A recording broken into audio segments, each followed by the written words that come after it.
Well, greetings, ladies and gentlemen of the internet.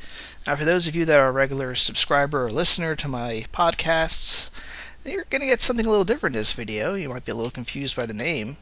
I am imitating the Spoonyone Nola Antweiler's series called Counter Monkey, in which he tells tales of his role-playing experiences to other players.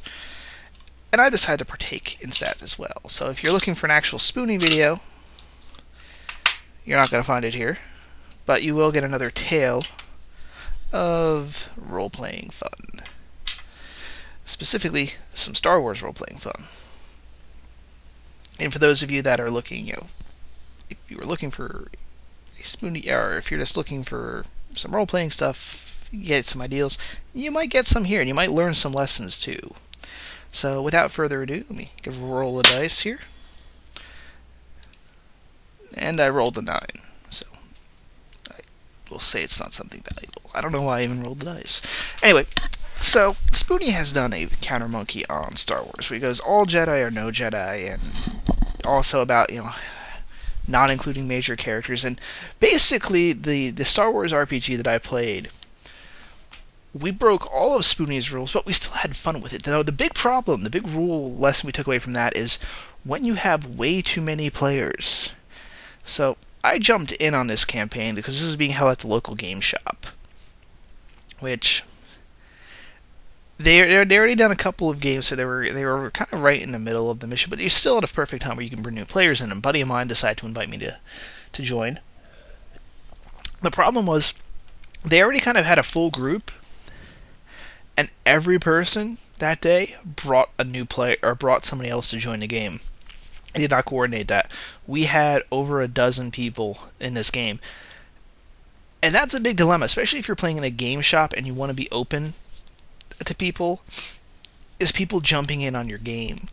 And sometimes it's going to grow to levels where you can't handle it. And this is what you do. You split the party almost permanently, like you're doing the same missions. You then have to have a DM volunteer, a volunteer DM to kind of join the game and take a group of guys and run your own thing, and just have some minimal communication between the two, so that there's nothing like universe breaking, so both parties can still kind of interchange. And if you're lucky, that can work really well. This actually wound up being. We kind of abandoned this and started up another D&D campaign shortly after. Although we were having a lot of fun with this, so I'm not sure why we did that. I think the DMs did not want to handle groups this big, and so they both kind of decided to split off and do their own D&D campaigns. So I guess this kind of killed the campaign, but we didn't get that far in. But we had a mix of Jedis and regulars, people that are playing your scoundrel soldiers. I played in this game a soldier. Only I really wasn't playing a soldier, I was playing a pilot. I guess in the Star Wars RPG, you can kind of abuse this a bit, where pilots normally suck in combat. But when I was reading through the book, apparently as a soldier you could put a lot of points into piloting, and nobody else in that group had any piloting skills. There was like the Wookiee that had a few, but not a whole lot. So I just dumped a shitload of points into piloting as a soldier, which meant I could fly, and I could fly way better than anyone else in the party. So it immediately makes me an important character. But at the same time, because I'm a soldier, I have those natural shooting abilities. And this is sometimes where if you want to play as a certain character, but you don't want to over-maximize them, over-specialize with that, look for another character that can do some of their abilities, or another class, I should say, and do that. It's a great little sidestep move, especially if you're in a party that does not require, especially with a group that big. In a game like that, you kind of need someone to fly shit around.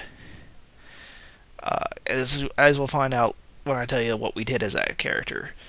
But at the same time, it helps you kind of more generalize, which is always my problem with a a lot of RPGs is they kind of stick you in this class role, and it's like, well, I'm a pilot. Why can't I also be a good shot or be effective in combat? Because in real life, there are those guys that I like to say they roll broken characters in real life. You know, there's like the ex special forces guy that happens to also have like a doctorate in mechanical engineering. You know, there's those guys that they're Renaissance men. They can do everything, and they kind of exist in real life. Or there's sometimes it's like, why can't you have like these two kind of things as your big specialty? Like, that's kind of why I like the Elder Scrolls a bit, because it does let you kind of take, especially even Skyrim, you can take these abilities and kind of mix them. So you can play as a really stealthy mage who's also in heavy armor. It's cool little combinations you can make up. But I digress. So in this group, we first off we had it set that we were working for the rebellion, or at least their group was working for the rebellion, and their quest giver basically was Yoda. So what we did is, I guess it was be equivalent to the Elseworld, but I guess Spoonie's working with different people out there in Arizona. Here you automatically assume this is an Elseworlds, where we didn't have to even discuss this, or even from talking with the other guys, there was never really a discussion. If you do, for us, it was automatic. If you do an RPG set in an existing universe, yeah, you can use characters, but you're not actually going through the actual series. You know, there'll be characters from there'll be things. You don't have to explain to us so that, alright, this is our own kind of setting. We didn't have that problem, so it really, I guess, this is kind of a counterweight to the Spoonie stuff. And I think this is because, again, I'm out in New Jersey here, and it's a lot easier. There's a lot more gamers out here, so I think there's a lot more of that experience of, you know, that collective experience of how you're supposed to handle a game. You know, people, this because of their interaction, there's a lot more of these running around out here, a lot more of us running around out here.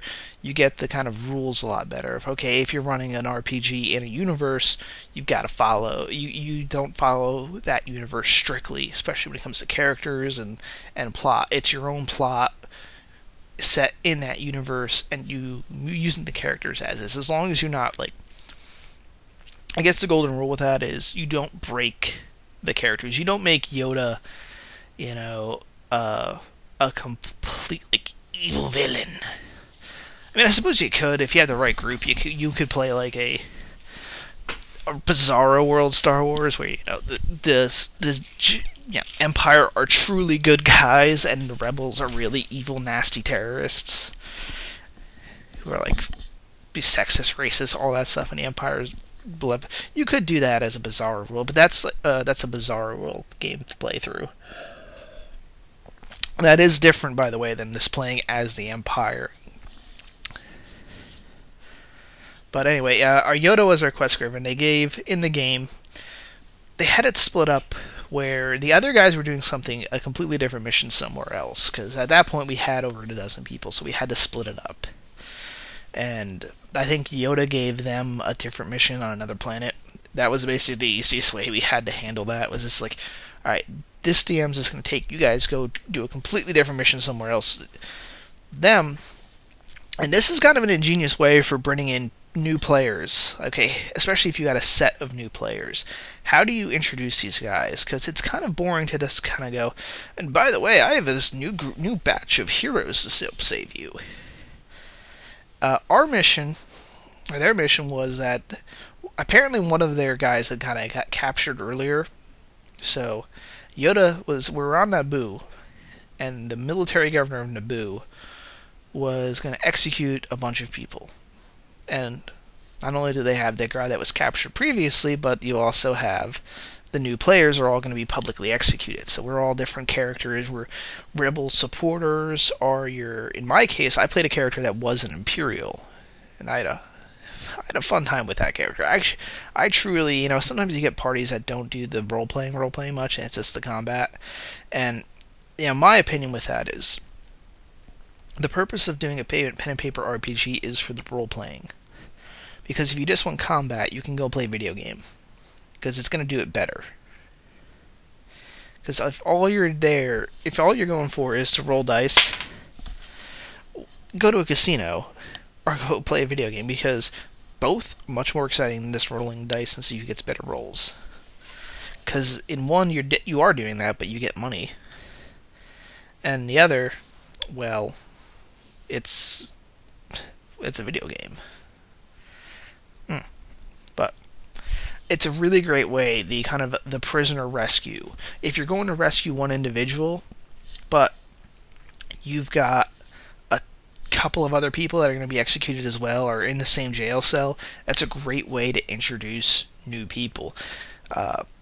You should already have a preset, your quest giver, as I like to call them. You can just make up anything. Hey, I got new info that there's a guy in this prison cell. You got to go bust him out because he's got information we need. And it can be one of the players, or one of the new players is that. But if you have a couple, you just have multiple people in that cell, and they kind of all join with them. They gotta go, just have that one guy. No. These guys are my buddies. They'll help me out. They're joining with you guys. So there was a couple of Jedi in that group, and again, we had this. It worked out really well with. I guess with our group, even if you're playing a Jedi, it's assumed that you're just one of the other guys who just happen to be a Jedi. So again, it shows if you have a good group, you don't have to worry about the all Jedi or no Jedi rule. Because honestly, they did not care if they had one-on-one duels or not. They kind of preferred, actually, ironically, the guys we had playing Jedis actually kind of preferred to jump in and fight like 10 stormtroopers at once type scenarios, rather than doing one-on-ones. So I guess that's actually, how we did this, and the later mission actually did really well. It's because the Jedis got in close and engaged the stormtroopers, while when we did come across a guy that was melee focused, it was all the ranged guys that stood back from a distance and blasted them. We played it smart. We went with the other guy's weaknesses. But anyway, they go rescue. They go do the rescue mission. We get saved, and I actually had wonderful. I was the only person that actually had a character to their character, because I spoke that character with a Sean Connery accent. Force be with you, Luke Skywalker. Now pour me a martini. It was a little bit more pronounced when I did it. I'm kind of keeping it a little quiet because I got my grandfather sleeping in the next room, but I was the only person that did that. And I actually should save this for another, if I do another one of these, is add voice to your character so people automatically know when you're talking in character or out of character. I'm going to save that for a whole nother video. But anyway, I made him. He's basically was Sean Connery. He was a Sean Connery that could pilot. And I also came up with a backstory to explain why he was a pilot, but also had these combat skills. And I came up with the excuse that there's like, they have like the gunships that you would use, like insert special forces guys or your commando types. And my backstory was he was one of those guys, and because of the nature of their job, they get a lot more training with ground combat skills, because they're supposed to go behind enemy lines, drop in troops, pick them up. That was the thing. And the reason he did that, even though he was a really, really good pilot, because I dumped a lot of points into piloting, was because he was the ladies' man. He didn't ever became a fighter pilot because he didn't want to get stuck on a ship patrolling. He always wanted to be on a base, because bases are on planets, which are by cities, and have bars with women for him to pick up. Everything worked. It was a perfect, like, figuring out this character. Yeah, because I did the Sean Connery thing, and I was like, I wanted him to be a ladies' man. And I had the combat needs of him being a pilot, and it worked out perfectly. I was able to figure this all out, how this fit perfectly with everything with his character. That he just never wanted to get assigned to a spaceship and be stuck, like, patrolling out in the middle of space with, like, really for him nothing to do. He's not going to be... he can get fraternization charges if he tries to hit on the military, the imperial chicks. And there's not a whole lot of them on those ships. He'd much rather be stuck on a planet where at least he can go to the bars and handle local women. And in fact, the reason he was being set up for execution was he slept with the governor's wife, which, considering we fought the governor later on, oh yeah, tons of jabs about that. So the DM, and this is why it was fun for me, because automatically, even though I was like the new guy, the fact that I had actual character and I kept like pulling out with this new stuff with my character, the DM loved it, and he made me. I got the better drops. It gave me more moments to shine. It was awesome, and you get on the DM's good side, which normally means he's going to be a little bit more lenient with the roles, what type of scenarios he's going to throw at you, because he likes his character. You get the DM actually liking you, or liking that character, so he's gonna pitch it for you a little bit. Like he's gonna give you those little moments. But they kind of rescued us. The Jedi's actually did some amazing kick-ass, and I think they took out like 20 stormtroopers somehow by themselves. Well, the rest of us rescued. We actually wound up steering a shuttle, and before then the Wookiee had always been the pilot, and he wasn't a very good pilot, and they were kind of used to that, like having to do all the checks to get the flight off the ground and all this. My character just comes in, literally like goes "fuck out the way," drop kicks the Wookiee out of the seat, and like the guy tried doing a little role playing where he was gonna get mad at me for kicking him out, but because my piloting skills were so high, I just immediately was able to get the shuttle to just fly, and the Wookiee winds up flying straight back, slammed against the back wall as I bust out of the base, which immediately made everyone turn. It's like, oh shit, we actually have someone that can fly this stuff now. Because before, the Wookiee had such, like, he had it was like a natural piloting skill Wookiees have, but he just relied on a natural ability. So this DM made them do checks because they were so low. My guy, because he had such high piloting skills, I didn't have to worry about that stuff. And he still had me roll, but it was like, by default, he would land. It was just, do we lift off gently, or do we like lift off like I'm fucking Maverick?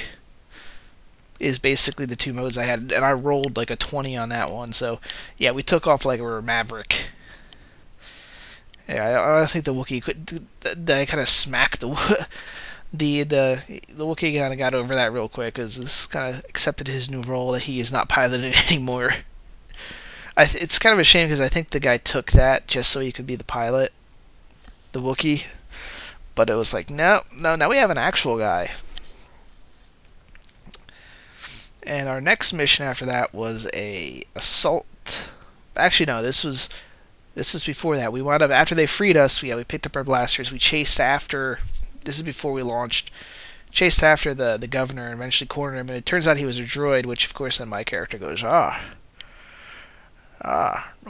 wonder your wife said she was using a vibrator all this time, Governor. I had little jibes like that, which is. Apparently, since no one else really roleplayed in that group, and this was literally like they freed me. This was kind of my first opportunity to be actual character, to just come out with a line like that. I don't think that was the exact line I used, and again, it was a lot more. I had a lot more of the connery when I said it. The entire party just like everyone just kind of stopped and like laughed, because no one was expecting that. No one had a character that did stuff like that. And I think that's why they kind of let me get away with a lot of the like kicking a Wookiee out of a pilot's seat. Again, this goes, if you're a character and you're actually playing, and you're getting on the DM's good side and everything, so a lot of times even the other players will enjoy this, that there's a character doing stuff, being a character, that they won't even get mad. Like, even the Wookiee guy, with that whole scenario, with this, like, Jess was like, fuck it, it's the pilot dude. It's Sean Connery. I can't stay mad at him. And it lets you do stuff that other players probably couldn't get away with. because one, you're almost kind of like the comic relief, but you're not really that comic relief. You're doing stuff that people laugh at, but you're doing it competently. But anyway, wound up killing the. Turns out it was a robot governor. I don't know why he had a wife then, because the DM let me have that backstory. He was actually an advanced battle droid. I don't know. But anyway, our next mission was to like attack an imperial base, and this was where I got the bumper car of doom. Is what I had. Oh yes. So basically, we had that shuttle we stole. It was an unarmed shuttle, and the imperial base had imperial walkers on it. So my scenario for this was we had to take out all these walkers. I decided to go with, after I dropped everybody off, which, again, I dropped them off because I rolled again. It was another high roll, so I had to drop them off like Maverick, where I basically came in flying normally and opened the back doors and like, okay, we're all gonna jump out at once. I'm like, yeah, you are. Where I just go immediately vertical, and the team, like, I'm not in midair. I'm like really close to the ground, and I just do my pilot roll, and I basically wind up going almost vertical instantly. Everyone kind of just tumbles out the back, but I'm able to get out real fast. It was apparently if I do that maneuver, according to the DM, I don't have to worry about getting shot at, because it's such a crazy move. I don't think the rest of the players' characters enjoyed that, but it was like, what the... Again, you have the crazy pilot character who can actually shoot, explains why. And that came in handy. If I was just a pilot, would have never been able to really handle myself as well as we did in the actual battle with the governor, because he, of course, had his legion of stormtroopers and other guys. But anyway, when I get to the bumper car of doom is the AT-ATs come out. And it wasn't an armed shuttle, so I couldn't just fly and attack them. So what I had the idea was, I wonder if my character can somewhat like fly right, like dip down right in front of the AT-ATs and like hit the afterburner right in their faces and see if they get the blowback. Let's like destroy them, because what I remember from the films is like the windows that they looked out of weren't shielded or anything. So I do a roll for that, and the way the DM describes it is I actually kind of like I hit the AT-AT with the shuttle in a way that the shuttle survives, but it like knocks the AT-AT over and destroys the thing. I had to roll one turn. The hit was like 5 of these things. I did that. I rolled again and again and again, and he let me do that. I got away with doing that all 5 times, and eventually by the 5th time I did that, he finally got, okay, you've took out the last AT-AT, but at this point the shuttle has bumped into these things so many times that it is now damaged. It's going to crash, so I had to jump out. But yeah, the rest of these characters are looking at this guy in this shuttle, slamming the shuttle into AT-ATs, still flying away, but knocking this giant Imperial Walker over.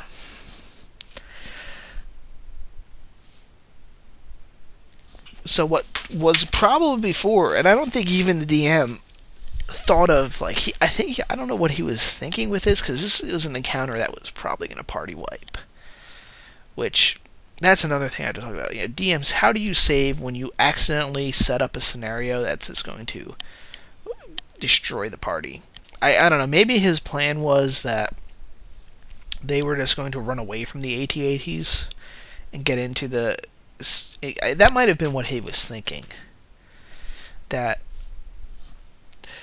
we took out some stormtroopers. Oh crap, there's a bunch of walkers. We gotta run into the base. No. What we did with this is we destroyed their entire force outside. In fact, I even did that same... After I hit the AT-AT one time, I actually took down the shuttle and like hit people GTA style with the stormtroopers. Yeah, I did so much damage with an unarmed shuttle on that mission. It kind of like some of the players were kind of wondering, what the hell is going to happen when this guy gets an actual armed craft? There's going to be nothing left.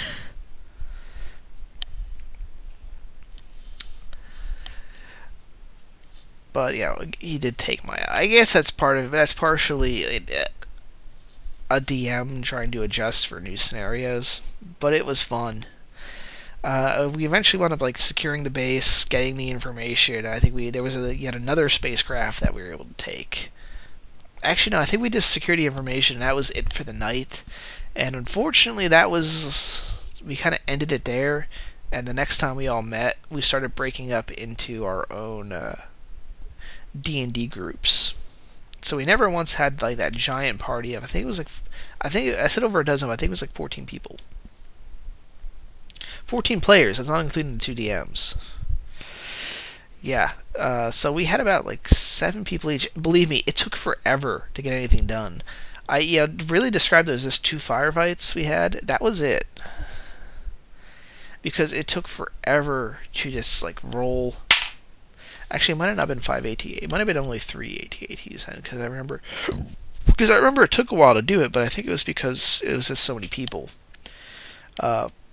Yeah, it was really you do your roll, and then you can go to the bathroom, come back, and it's still not your turn yet.